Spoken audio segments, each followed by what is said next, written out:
Sebelum mulai, silahkan subscribe channel ini dan jangan lupa tekan tombol loncengnya, karena subscribe itu gratis.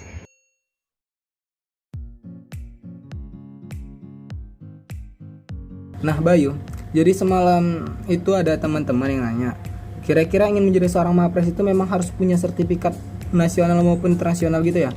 Nah, jadi dengar-dengar Bayu juga banyak nih ya kan sertifikat nasional maupun internasionalnya. Kira-kira bener nggak sih yang diiming-imingkan kalau memang mau jadi Mapres itu harus punya sertifikat nasional maupun internasional yang banyak gitu? Dan dari Bayu sendiri ada nggak tips dan trik untuk mengumpulkan banyak sertifikat seperti itu, atau tips dan trik bisa ngikuti lomba nasional dan internasional bisa banyak seperti Bayu gitu? Gimana sih Bayu kira-kira tips dan triknya gitu Bayu? Yang menarik sebenarnya untuk diceritakan itu bukan capaian menjadi seorang Mawapresnya, karena sekali lagi Mawapres itu kan hanya sebagai amanah dan sebagai dampak ya. Begini, yang menarik itu yang akan lebih menarik jika kita ulik bagaimana saya bisa mendapatkan prestasi-prestasi yang saya dapatkan sebelum jadi Mawapres ya. Ada prestasi nasional maupun internasional gitu. Nah, kendala terbesar itu sebenarnya ada dalam hal finansial ya. Sebagai mahasiswa, begini, saya juga alhamdulillah dilahirkan dari keluarga yang tidak mewajibkan saya untuk bekerja selama kuliah. Artinya uang kuliah saya juga tidak wajib bekerja, sehingga dan orang tua saya juga masih bisa memenuhi kebutuhan kuliah. Namun teman-teman, yang ingin saya tekankan adalah sebagai seorang mahasiswa itu akan sangat memalukan jika kita masih meminta seluruhnya kepada orang tua. Maksudnya gini teman-teman, okelah kewajiban orang tua itu untuk menyekolahkan anaknya, oke sudah cukup. Namun kewajiban orang tua itu tidak ada untuk membuat anaknya menjadi juara, itu nggak ada. Nah oleh sebab itu adalah kewajiban saya dan itu maunya saya, sehingga saya harus bertanggung jawab sendiri pada pilihan saya, kan gitu. Artinya segala permasalahan yang berkaitan dengan perlombaan, prestasi itu harus saya tanggung sendiri. Nah begitu teman-teman. Nah oleh sebab itu hal yang berkaitan dengan finansial, terutama keterbatasan finansial ya, karena kalau mau lomba misalnya ke Jawa itu tiket saja udah 2 juta ya, pulang pergi itu kurang lebih 4 juta gitu teman-teman. Artinya permasalahan finansial itu harus saya tanggung sendiri dan harus saya cari sendiri teman-teman gitu. Oleh sebab itu solusinya gimana? Semenjak semester 2 semenjak semester 2 itu saya jualan bakso teman-teman di kampus ya.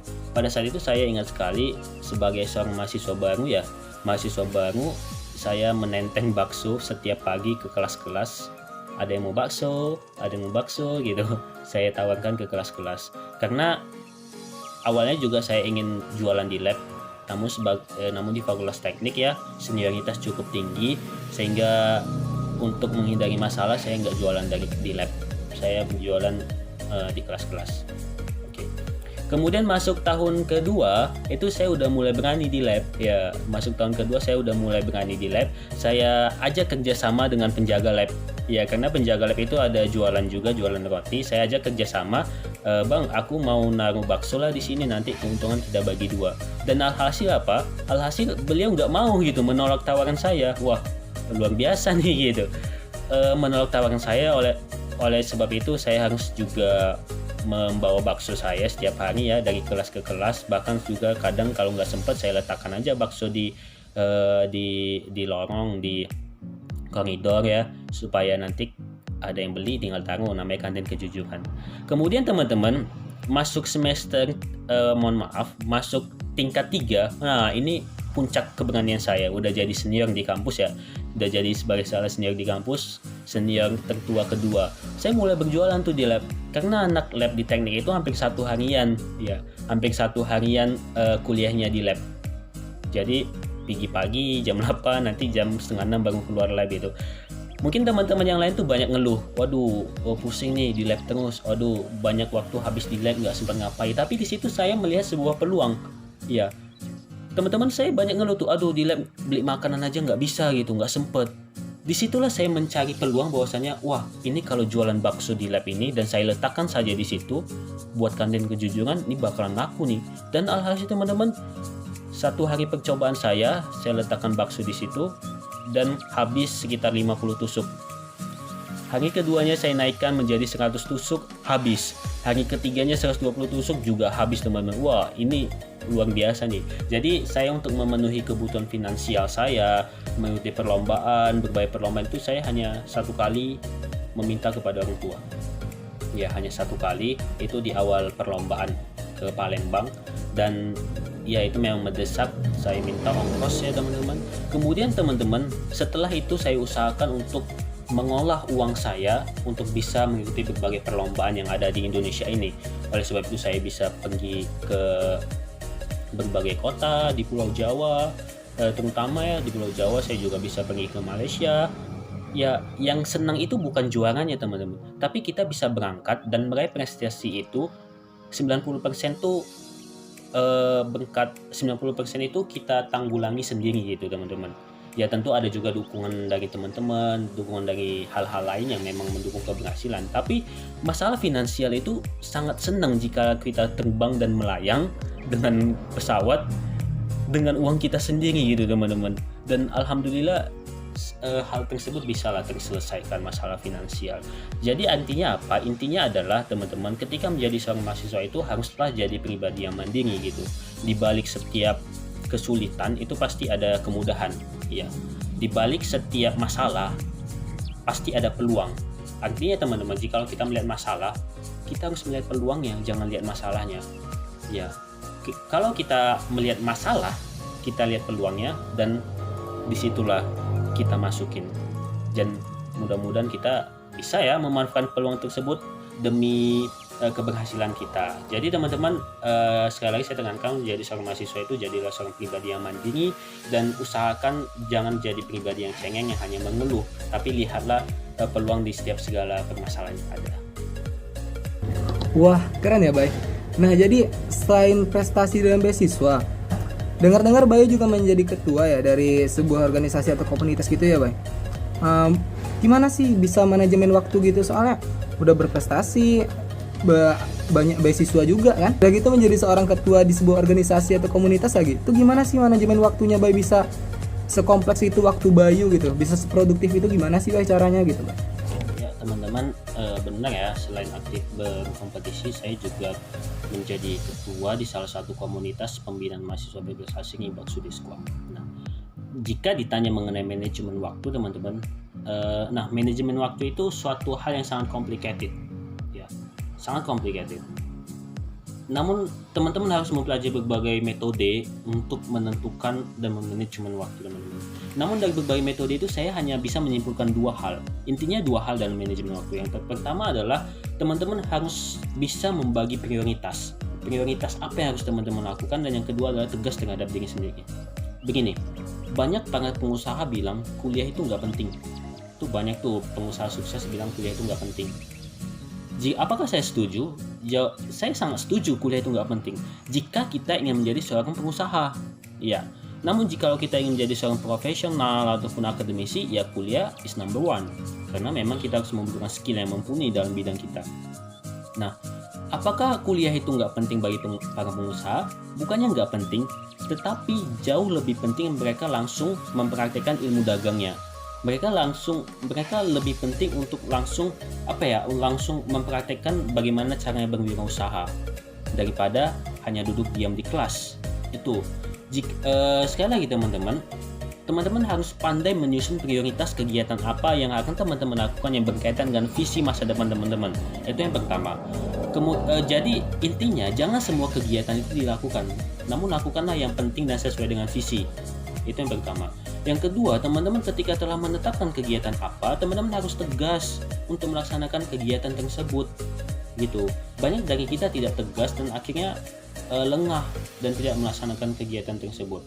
Kalau metode saya sendiri untuk melakukan untuk memanajemen waktu begini. Ketika kuliah itu ya begini teman-teman, mohon maaf, dalam 24 jam itu kita kita memiliki 24 jam yang sama, ya. Namun hasil yang kita terima dan kita dapatkan itu nggak sama. Ada yang dalam 24 jam itu bisa meraih berbagai kesuksesan, ada yang 24 jam itu hanya bisa ya tidak mendapatkan apa-apa gitu teman-teman. Kalau metode saya sendiri, mulai dari jam 7 pagi hingga jam 7 malam itu saya fokus ke kampus. Saya mengerjakan berbagai tugas yang ada, saya berjualan juga di kampus. Pokoknya fokus ke kampus. Artinya 12 jam itu memang benar-benar fokus di kampus. Ya, mulai dari jam 7 sampai jam setengah 9 setiap malam itu berorganisasi. Nah, jadi kita sholat maghrib bersama, kita makan sambil diskusi, kita makan malam sambil diskusi, kita sholat isya bareng. Jadi artinya kita berorganisasi sambil makan malam, sambil diskusi dengan teman-teman, membahas kegiatan, membahas perkembangan organisasi. Nah, seperti itu. Mulai dari jam setengah 9 malam sampai jam setengah 11 itu saya fokus ke pembinaan di rumah kepemimpinan, di rumah kepemimpinan. Nah, karena pembinaan itu sangat penting, di mana dalam pembinaan itu ya kita karakter kita dibentuk dan menjadi seseorang yang memiliki karakter yang unggul. Nah, mulai dari jam setengah 11 malam sampai jam setengah 1 itulah saya baru mulai project kompetisi. Saya baru mulai nulis esai, karya tulis ilmiah, atau kalau ingin lomba debat saya mencari argumen mulai dari jam setengah 11 sampai jam setengah 1. Baru mulai dari jam setengah 1 sampai setengah 5 tidur. Artinya teman-teman ya, jadwal kita memang untuk bermain itu ya sangat minim dan tidak ada gitu. Bahkan ketika sekitar 5 bulan yang lalu aturan hari Sabtu dan Minggu itu digunakan untuk istirahat, saya melakukan pengabdian masyarakat dengan teman-teman dari Baksudi Squad ya, yang jaraknya cukup jauh dari kota Medan, teman-teman, sekitar 2,5 jam. Bersama dengan Baksudi itu setiap akhir pekan yang dimana mahasiswa lain beristirahat ya kami melakukan pengabdian masyarakat. Karena kembali lagi teman-teman, selaku sebagai seorang mahasiswa itu ya sudah sepatutnya lah kita turun ke masyarakat gitu. Artinya sekali lagi saya tekankan bahwasannya prinsip manajemen waktu itu adalah skala prioritas dan tegas. Ya, ingat pilih kegiatan yang memang berkaitan dengan visi kita, dan ketika kegiatan tersebut telah kita putuskan, tegaslah menjalaninya. Nah, ketika kita berhasil melakukan manajemen waktu, maka di saat itu juga kesuksesan akan mencapai kita dan akan menghampiri kita gitu. Saya tidak bilang manajemen waktu saya paling baik ya, bahkan saya juga manajemen waktu saya juga terkadang masih berantakan. Namun itulah teori yang bisa saya sampaikan dan dan hal-hal yang telah saya dapat dari berbagai orang, bahwasanya itulah prinsip dalam manajemen waktu, teman-teman. Wah, produktif banget ya, Bay. Nah, jadi ini udah jadi seorang mahasiswa prestasi nih ya kan, mahasiswa berprestasi utama USU gitu ya kan. Nah, jadi kira-kira kedepannya plan Bayu itu ngapain sih? Apakah ada rencana mau jadi mahasiswa prestasi nasional gitu, atau ada rencana pingin lomba-lomba lagi setelah ini, atau seperti dirikan sebuah komunitas yang bisa ngajak adik-adik untuk ikut lomba juga seperti Bayu, atau ada plan-plan lain, Bay? Boleh nggak diceritain plan ke depan Bayu setelah dari menjadi mahasiswa prestasi utama USU ini apa, Bay, kira-kira, Bay?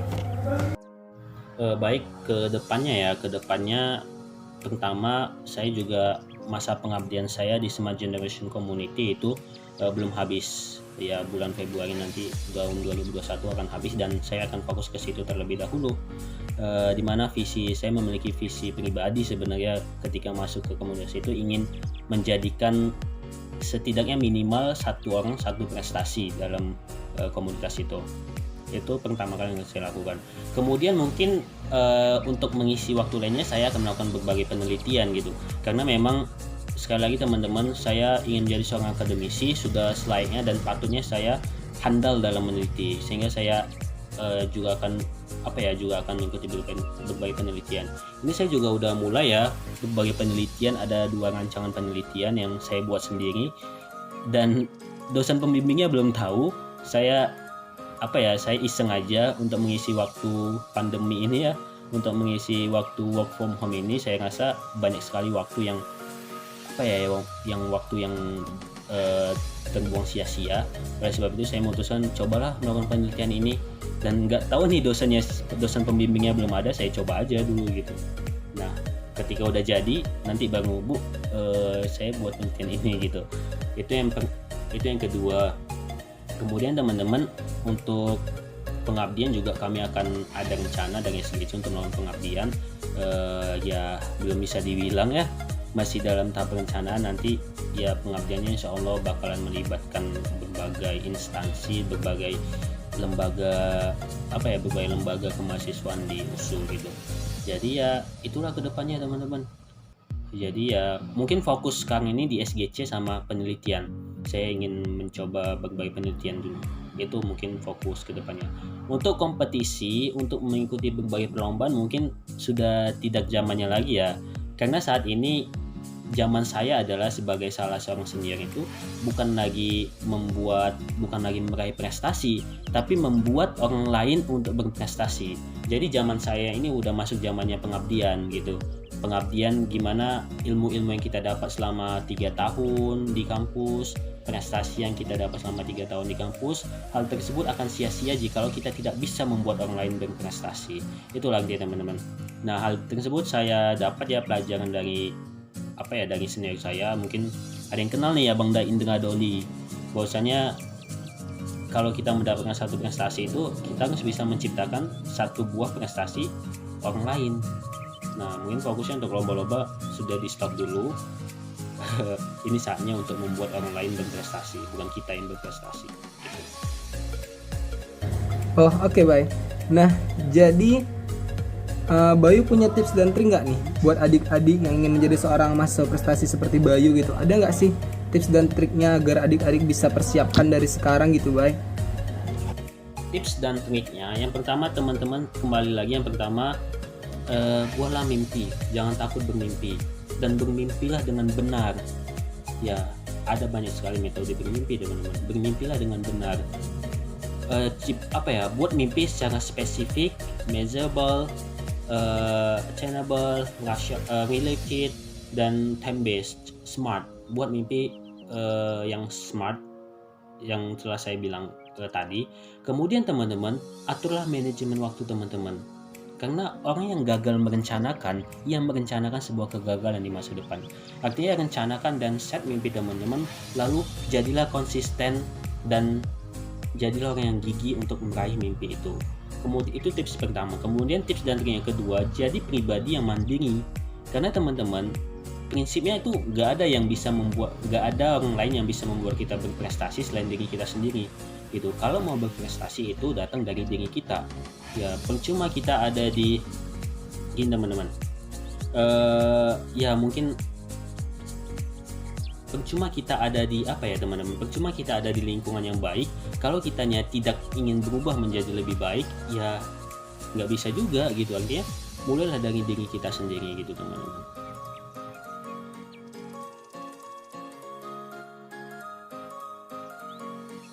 Terima kasih kepada Rivaldi ya. Semoga sukses terus channel YouTube-nya, makin banyak subscribernya. Baiklah, terima kasih atas kesempatannya. Oke, sama-sama, Bay. Makasih banyak juga nih, udah banyak nih share-share ilmu, share-share pengalaman ke adik-adik dan teman-teman di Akademisi Channel ya kan. Mungkin lain waktu kita bisa sharing lagi dan tetap semangat terus ya, Bay. Oke, assalamualaikum.